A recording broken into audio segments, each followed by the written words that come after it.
Morning. The morning can be divided really into three phases. First phase we talked about is the fighting of the cornfield eastwoods. The second phase will be what we're going to do now, which will be the westwoods. The third phase spans the morning and the afternoon, beginning in the morning several hours and then going on into the afternoon several hours, and that would be the sunken road. And so that's the chronology for today, for the rest of the day. We're going to finish up with the morning fighting in this vicinity and then move to the morning and afternoon fighting in the vicinity over here by Sunken Road. Now, the reason Ed and I brought you up here was to reacquaint you with this ridge, the high ground. When we started here this morning, this was Confederate territory. By 8:30, 8:45 in the morning, there are no rebels here except dead ones, and perhaps a few wounded. The artillery that's here has been pulled out. S.D. Lee's battalion is gone. The rebel infantry that was in this area, which was under D.H. Hill, is gone. And all the Confederates that we would have seen early in the morning to our north, between us and the cornfield, Dalton's division, Jackson's division, J.R. Jones' division, and ultimately John Bell Hood, who's here around the church, they're all gone. As I said on the bus as we were heading toward lunch, it has been a horrible, horrible morning for Robert E. Lee. The worst morning that he has had since he has been commander of the Army of Northern Virginia. Every inch of land the Confederates had held that morning, from here north to the east woods and the cornfield, they have lost. All of it lost. It has been a superb morning for George McClellan, and he's been able to watch most of it from the ridge over there where we were a little earlier this morning. The ridge about 1 mile from here, he's been able to see the victory of his army. He's been able to see the movements of his army. He's been able to see the disappearance of the rebels. And most importantly, George McClellan has seen the United States flag planted right here on the high ground. This, in essence, constitutes Lee's left center right here. It has collapsed. It's gone. You don't lose the center of your line, ever. Lee has lost his center here. And so a very, very fine morning for the Federals. McClellan now smells true victory. He's got Lee on the run, literally and figuratively. The Confederates have evaporated from this part of the field. It's gotten fairly quiet here. No bullets, no shells being fired for a bit. McClellan, seeing Hooker's initial advances and seeing the Confederates withdrawing, about 7:15 to 7:30 in the morning, decides he's going to send in reinforcements. Yes, George McClellan is going to send in reinforcements. Yes, George McClellan is going to commit his reserves that he has on the other side of the Antietam Creek. An emphatic yes. And so Ed will tell you about those troops and who's on their way into action. But let me just say that McClellan really smells it here. He feels it. His men sense it. The rebels are going backwards. McClellan's done something nobody else has done. Nobody has done to the Army of Northern Virginia. Nobody. On September the 14th, the Army of Northern Virginia fights and will be defeated with the withdrawal from South Mountain. And now here we are by 9 o'clock on the morning of the 17th. Twice in 3 days we've had battle with Lee, and twice in 3 days the Confederate Army is going backwards in the face of the Union assaults. So this has been a very uplifting experience for the Federals despite heavy casualties, but they're not finished. There's plenty of muscle still on that side of the creek that McClellan is willing to commit to the battle here on our side of the creek, because he thinks he might actually have. We might be able to crush him. And so with that, General Sumner is ordered into action and will order Colonel Bars into action to tell us that story. All right, now what has happened? Sumner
Marshall contacts Nora Roberts about that. I think that's so. hard to write about it.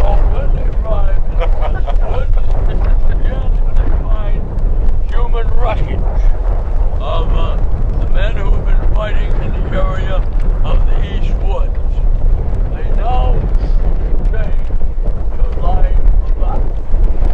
At this time, Sumner's other two divisions are still on the east side of the Antietam.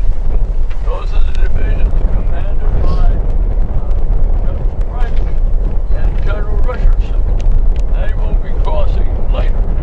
Again, you're going to run into this problem of this land here in this ridge.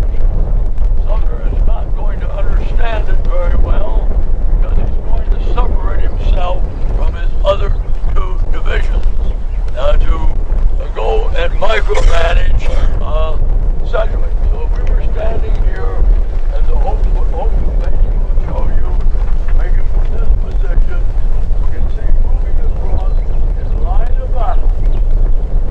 In front of us here, with the right to the left flank, reaching almost to the Smoketown Road. The right flank extending across into the wheat field. We see them now going from, now in line of battle, elbow touching elbow. In front again, Gorman's brigade, then riding between Gorman's brigade and Dana's brigade are Sedgwick and his staff, and worst of all, Sumner is in a bad location. He is micromanaging, riding with Sedgwick. So behind Sedgwick and behind will be coming Dana, and behind them will be coming Howard. Aiming for the area, the left flank is going to enter the West Woods just to the north of where we're standing. Standing here, the left flank is. There is already going to be a Union regiment in there, the 125th Ohio. Excuse me, the 125th Pennsylvania, who belongs to George Sears Green. Where's Green's brigade division? They are on this side of the ridge. They do not know where the 125th Ohio is. Excuse me, the 125th Pennsylvania. The 125th Pennsylvania don't know where they are. So you have at this time that they're advancing. You have the 125th Pennsylvania, and we're going to see their monument where we're going to be stopping near next. So they're going to be in the West Woods. So that means that when we come to that fence, we're going to have to throw it down. We're going to have to throw the other fence down, and we're going to enter the West Woods. Now remember, the West Woods are like a block L. If you look at your map, the West Woods will come up against the fence here. There'll be an opening around the Duggar Church and south. But when we get up there where the Pennsylvania marker is, the Philadelphia marker is, that's where the West Woods will not be following the fence anymore. The line will go, the woods will then go due west toward the area of the Alvin River Bar, and then turn left like an L and go northward to beyond, to up there almost as far as the River Bar. But that's thing was big block hill. So they're going to move in the woods there. Now, of course, Lee is responding to this. Lee circulates around the battlefield. And, of course, when McLaws and Anderson arrived about daybreak, where did they camp? Near Lee's headquarters, about a mile to the west of where we turned left to come up here. That means that Lee knows where his reserves are. And he's going to send orders to General McLaws bring your troops up to start them toward the West Woods. He's also going to send a message down to General John G. Walker. He says, I don't think anything is happening down here in Snavely's Ford. Get your division and move north. He'll also send a message to Longstreet, and ask Longstreet for a brigade, and they will send Chai Anderson, who we met yesterday, coming up here, all coming from down there near where this cemetery is now this way. So there are lots of Confederates moving this way as the Union forces go into the West Woods. See that before we go over there in the West Woods? All I want to add is that this is very special to me this year at this place because 40 years ago, in 1973, I commenced my career with the National Park Service right there in the Dunker Church. Where we'll be doing living history as a Dunker. After this, that's where we'll be going next after this stop. That's right. We're going to the church? After we do West Woods. Oh, we're going to do the West Woods We're first. going to walk by the church and wave at it. All right, We're going to visit, go into church after West Woods. All right, good. 'Cause I want to show you all, tell you all about what a Dunker is. Because I am a Dunker. I am an actual Dunker. Oh, you I am a practicing Dunker. Okay. The brigade commanded by Willis Gorman. And they're going to be surprised to find here somebody they don't know. The 124th Pennsylvania. So you're going to see the 125th, Pennsylvania is going to be here, waiting here as who coming back of them is going to be the men of the 34th New York. And Dennis will give you some more setting the stage.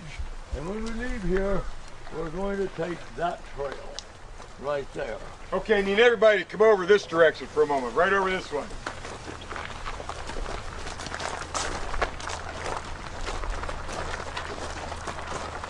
Sometimes just a slight move can show you things that you wouldn't be able to see in another location.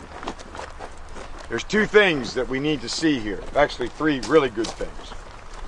Number one, off in the distance, right on the other side of horse movement, there in the distance, you can see a ridge line, not the mountain ridge. The mountain ridge you see in the distance is 30 miles from here. That's North Mountain. But down through this chasm, you see a ravine that the modern road passes through today. No road there in 1862. That is the modern bypass. It was opened in 1965. Notice that the topography, the terrain, drops down into the ravine, and then if you look carefully, you can see that there's a ridge or a rise to a ridge on the other side of that ravine. Can everybody see that tree-lined ridge? Yep.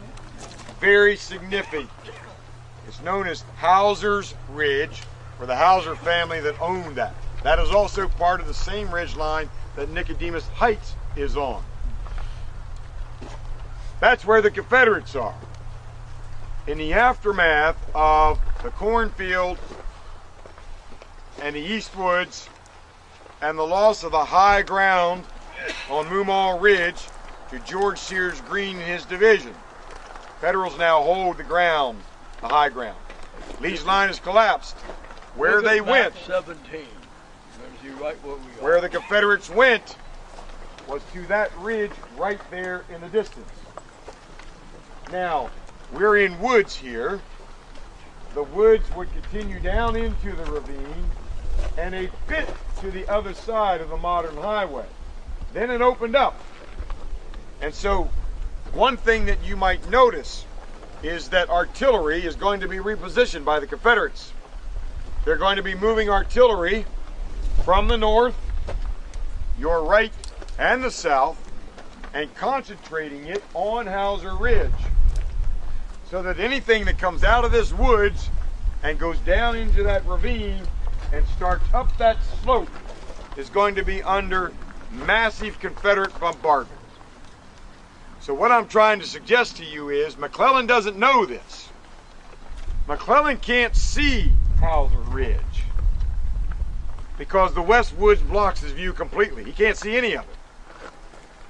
Sumner can't see Hauser's Ridge because the West Woods blocks his view. It's a classic example of the topography is going to play a significant role in what is about to happen. That's issue number one. Number two, there is a ravine over here we're going to walk into. That ravine plays a significant role because often your men will guide on the terrain. And so as Sedgwick's men are moving forward, they're going to be guiding on that ravine. And as a result, it's going to make their left flank vulnerable, and Ed will tell that story.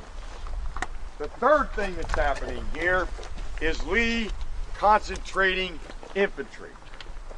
Now the men over there are remnants of Jackson's division, remnants of Ewell's division, remnants of Hood's division. These remnants are fairly sizable. There's thousands of Confederates over there that are still able to fight, but not enough in Lee's judgment. All the action at this point has been on the north end of the field. It's very quiet elsewhere. Very quiet, nothing happening. And so this is significant to the story we'll be telling tomorrow that connects this location to the Burnside Bridge. Now the Burnside Bridge is 2 miles that direction. So here's the connection, and I want to show you something. One of the most important signs on this battlefield is, I think this one right here is the one that I want. Yep, right here. Come take a look at this. If you took a picture of only one historic sign on the battlefield, this is the one to take the picture of, because this tells a very important story. Note, September 16, 17, 1862. Where was Walker? He'd been at Harper's Ferry. Where at Harper's Ferry? He had been on Loudon Heights. He had been part of Special Orders 191. So, urgent orders. Jackson, get your men up here. Walker receives those orders from Jackson, and on the 16th begins to march, to concentrate here. When he arrives, Lee posts Walker's division, which is nearly 4,000 strong, 4,000 men strong, on his right, General Lee's right. The right for General Lee is the Burnside Bridge sector. So there's 4,000 Confederates down there on the morning of the 17th under John Walker from Harper's Ferry. That's where he had been posted when he arrived on the 16th. Nothing happening down there at this time, 9 o'clock in the morning. And so as the Confederates are concentrating and Lee understands and feels more pressure coming against him, Lee will send urgent instructions to John Walker in the sector overlooking the Burnside Bridge and the ford down there, Snavely's Ford, to get your tail up here fast. I need you up here now. And so Walker will begin marching in a beeline south of us to this point. Ed will pick up Walker once he arrives. But my point to you cannot be overemphasized. Do you realize what has just happened? 4,000 Confederates holding the sector at the Burnside Bridge, which is the lower bridge at this point, because Burnside hasn't attacked, and Snavely's Ford have just been pulled out of that area. And that did not go unnoticed. Remember Red Hill? The observation post that McClellan has that overlooks the whole battlefield? You don't move 4,000 rebels right under the nose of Red Hill without that signal station up there seeing it. And they are able to let people know, meaning McClellan know, that the rebels have vacated the sector around the bridge. So, just keep that in mind because that's going to be a very significant factor in why there will be an attack at the bridge on the morning after 9 o'clock. Walker's on his way. We'll see if he gets here in time. All right, we'll have to move fast now. The yards between them. In that melee between them will be Sedgwick and Sumner. Sumner is supposed to be a corps commander. He's micromanaging. Then in behind Dana is Howard. So when they open fire on the enemy, who are opening fire on them, striking them in the flank and rear, you're going to have high numbers of friendly fire inflicted by both Dana's men on Gorman's people and Howard's men on Dana's people and Howard's people. If you want to be in a brigade that you have the best chance of surviving in this melee you're going to, you want to join the Philadelphia Brigade. So I think that you feel it here. We're in this ravine here that Dennis mentioned, where we've come about, we're about 200 yards in a straight line from where we were before, made our stop with the 34th New York and 125th Pennsylvania, and you're going to go some distance yet before we run into the 15th Massachusetts. Dennis? Keep in mind that the front for the Federal Army is this way. We're going this way, like this. We're heading that direction, through the woods.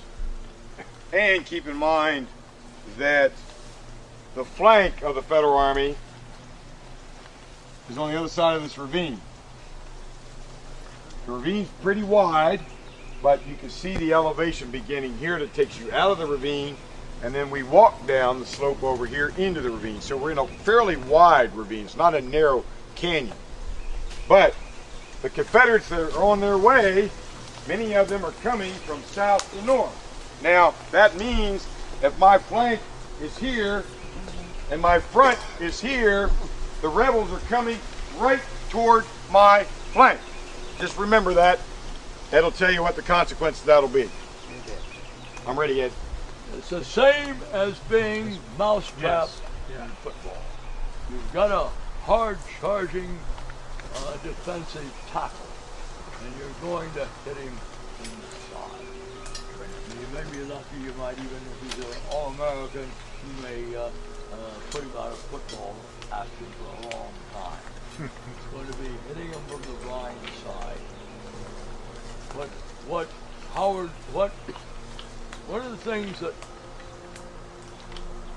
Sedgwick should have done, and Sumner micromanaging should have done, they should have had a regiment moving in column or skirmishers on their left flank. Right. They have, on their left flank, they have no defense on their left flank. Yeah, in other words, as you're going this direction with the bulk of your force and everybody's facing that way, you needed somebody over here facing that direction.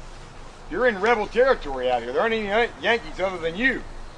And so this is exactly what Hooker did well earlier in the morning, is when he had Doubleday facing Nicodemus Heights, he was protecting his flank while his forces under Ricketts were moving forward. They're not doing the same thing here with Sumner and Sedgwick. And Sedgwick is going to lose. You're going to find in 20 minutes, 2,200 men. Wow. Turnpike is that direction about a quarter of a mile. This road today, the bypass, parallels the Hagerstown Turnpike. The original farmstead for Alfred Poffenberger is over here under a shelter. It's a log cabin over there that's greatly deteriorated. So to stabilize it and to ensure no more destruction of the building, it's got a cover over it. And you can go over there, that's federal property. You're not going to do that today, but the NPS owns that. They don't have the money to do anything more than just keep it stable right now. The worst thing is they're losing their restoration specialist. Yep, right. Because of the sequester. Yes. So again, this is the Alfred Poffenberger Woods that you're in. The cornfield would be this direction, about 500 yards. The North Woods would be this direction, about 800 yards, almost a half a mile. Where we started our walk by the Dunker Church would be this direction, also now probably about 600 yards. The Visitor Center, New York Monument, would be at about 800 yards. And so it gives you some sense of where you are, even though you can't see anything. Hauser's Ridge is that direction. We can't see it today because of the vegetation. The Federals on this high ground, this is not built up because of the road. This is some high ground here that the 15th Massachusetts will occupy. They may have been able to see through the woods in September some of Hauser's Ridge, but not clearly. They certainly wouldn't be able to count Confederate battle flags over there or count Confederate artillery pieces that are looking right at them. And so still, if they hadn't been attacked here in the flank, as Ed's going to describe, as the Federals would have moved off of this high ground down into the farm fields of Alfred Poffenberger, it would have opened up and suddenly they would have been completely exposed. They are almost at that point of exposure. Another 100 yards that way, and they would come out in an open field and be completely exposed out of the woods. And they would have had the Confederates there to meet them on Hauser's Ridge. All right, now when they arrive here, the regiment had 603 men. They had advanced first by column. And when they left the East Woods, they go into line of battle. That would be elbow touching elbow. About 2 yards in back of us would be the second rank, elbow touching elbow. Then behind them would be the file soldiers. So what we need today, Bayonets. the sergeants and the lieutenants, to kick the stragglers in the butt when they don't go forward. 50 yards behind them at this time would be the 20th Massachusetts and the 59th New York. And the 20th Massachusetts is Oliver Wendell Holmes. The 20th Massachusetts is a Harvard regiment, but they do not like Abraham Lincoln. Henry Livermore Abbott thinks he's a scumbag. He thinks Charles Sumner is the worst thing in the Senate. He wishes McClellan, when McClellan is fired, is back. He is just the opposite in politics and feeling his best friend, Oliver Wendell Holmes. And the worst thing he thinks Oliver Wendell Holmes' father, Dr. Holmes, is he's an intellectual. If you think of intellectual as boring, that's worse than calling him a son of a bitch. So when they halt here, why are they halting? In front of them are the fragments of the Stonewall Brigade, who have been badly pummeled in the morning.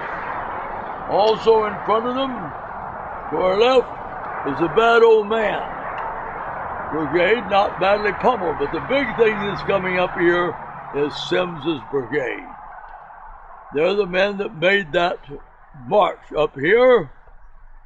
They had marched most of the night of the 16th, 17th, and they're one of the three brigades that McLaws is going to throw in here. Sims, Barksdale, and Kershaw, all good brigades.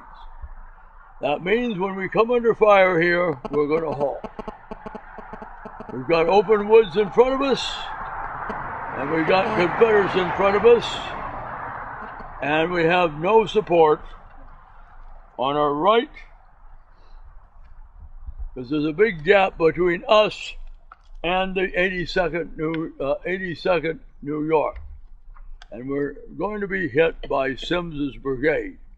Matters worse,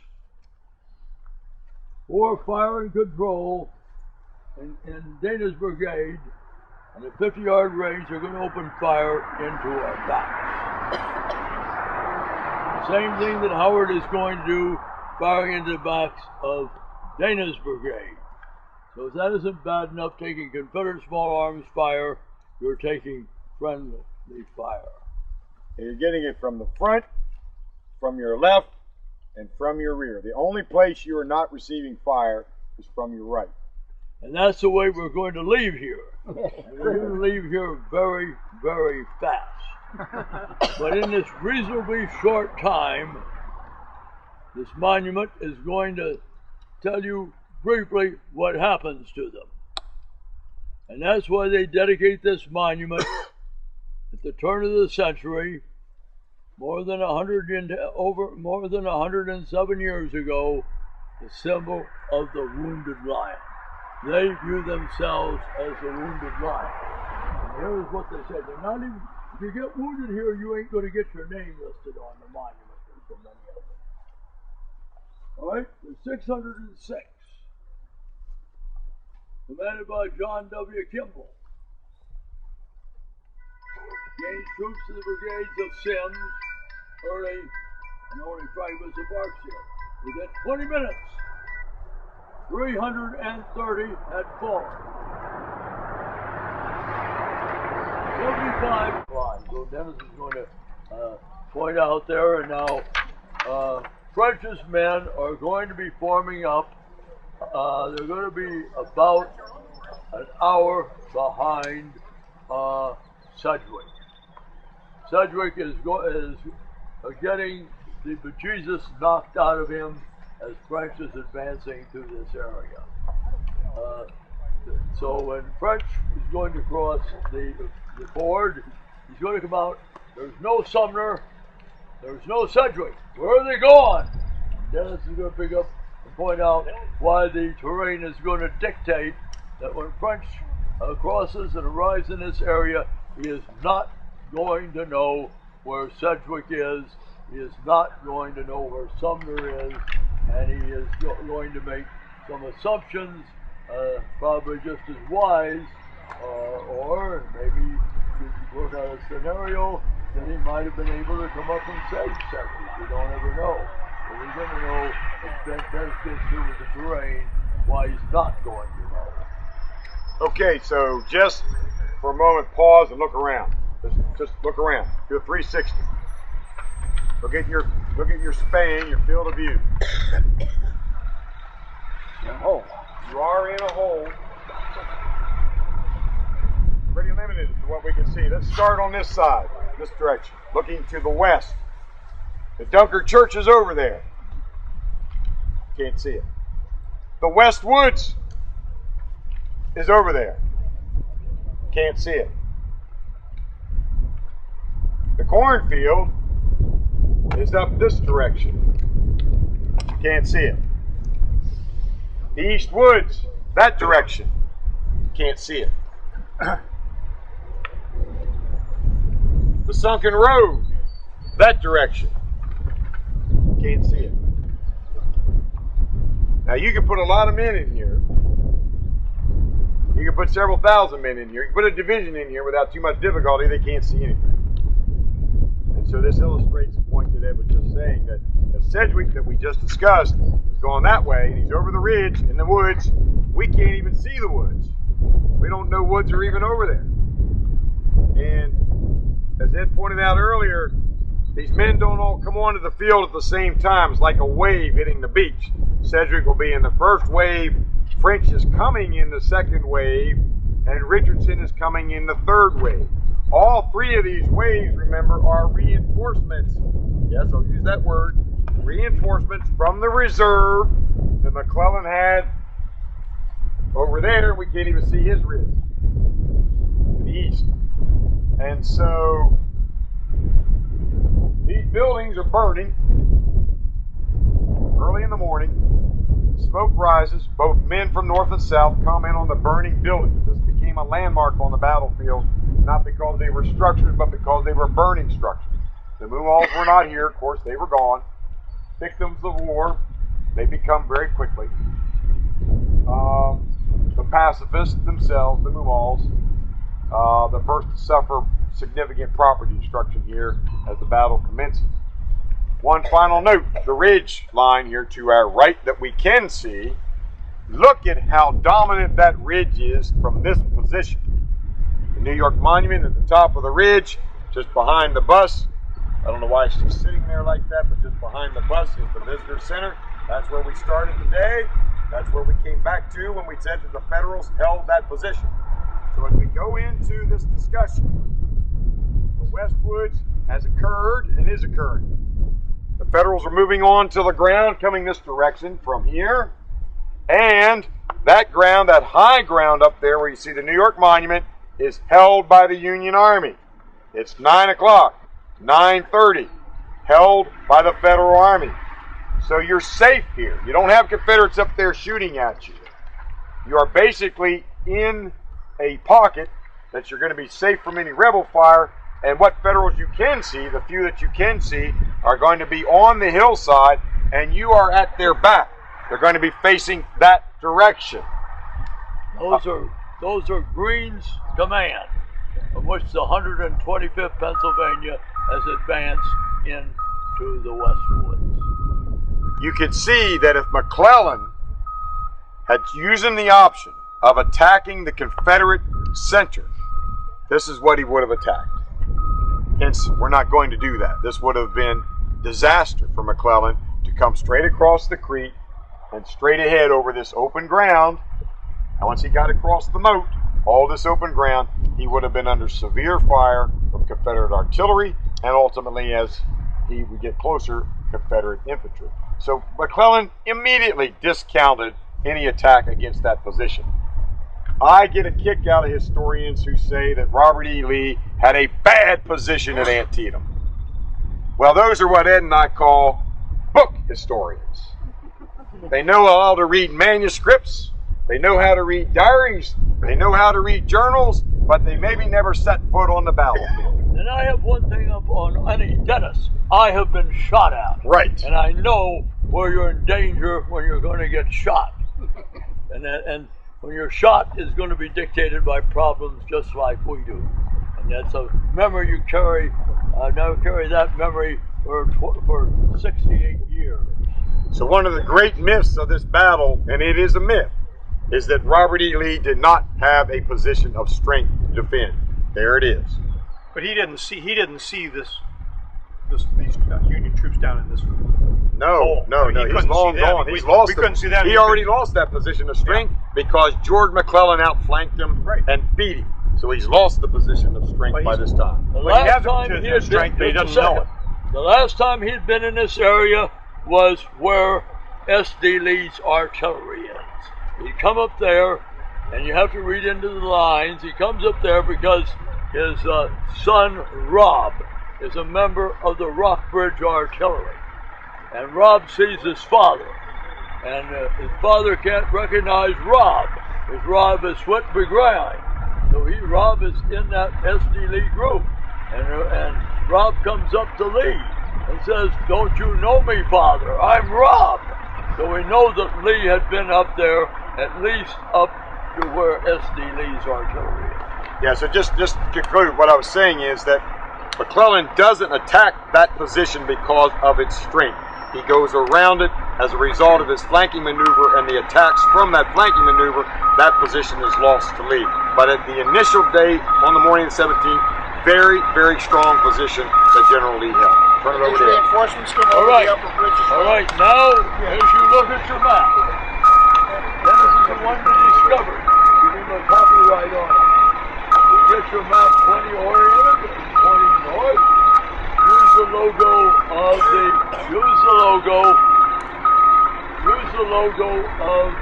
Civil War front. We are at the Muma House.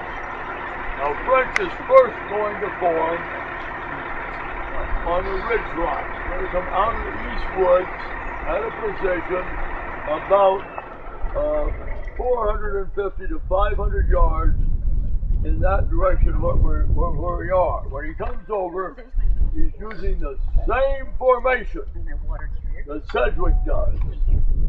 The only advantage he has, Sumner is not with him. So when he advances over there, he's going to come over with these brigades. Out in front, you'll have the brigade commanded by Max Weber. For God's sakes, don't call him Weber. He's German. And all his boys are German. You call him Pep Weber, you're going to be in ship. So he's going to get wounded. Now he's going to have 3 regiments. On the right, we're going to talk about them when we get up to the second road. Will be the 1st Delaware. In the center is going to be the 5th Maryland, with a large color bearer, but not as large as Ted Alexander. Now you can remember. And on their left is a German-speaking regiment. That's the regiment, the 4th New York, that Weber had entered the army with. This brigade has been organized for a long time, but they have fought in no battle. 50 yards behind them is coming White Morris's brigade. They have never heard a shot fired in anger, unless they're in a barroom brawl, veteran of the Mexican War, or having served in one of the armies in the Revolution in Europe. They're going to have on their right the 14th Connecticut.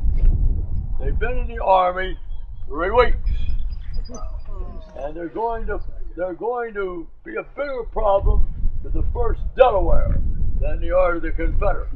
They're going to be friendly firing when it gets tight into them. The other two regiments have not seen any action either. So you can see the 14th Connecticut, you see the 130th Pennsylvania.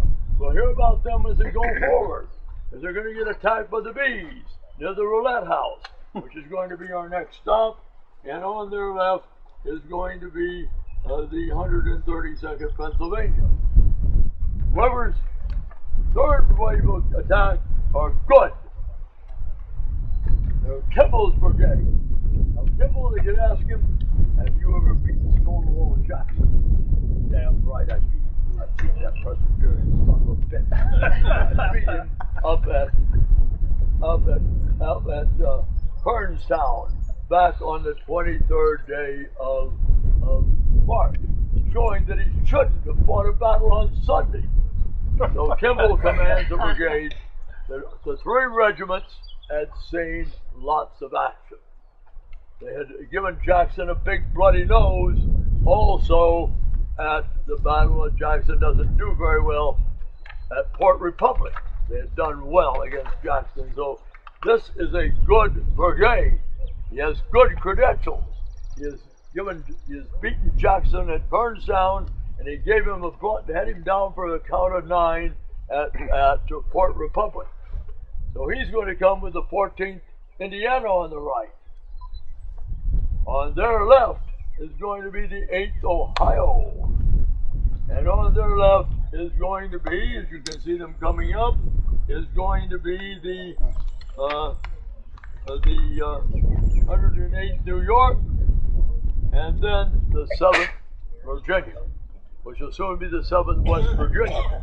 And we're going to find that's the selection, but we're not going to meet them for about a half hour now, because we're going to the way that the other brigade is going, the other division, Richardson, we're going to join him, because everybody has a fixation for the Irish Brigade, just like the Western Iron Brigade. And we're going to be charging with the one you all want to be in the 69th New York, because they're still around.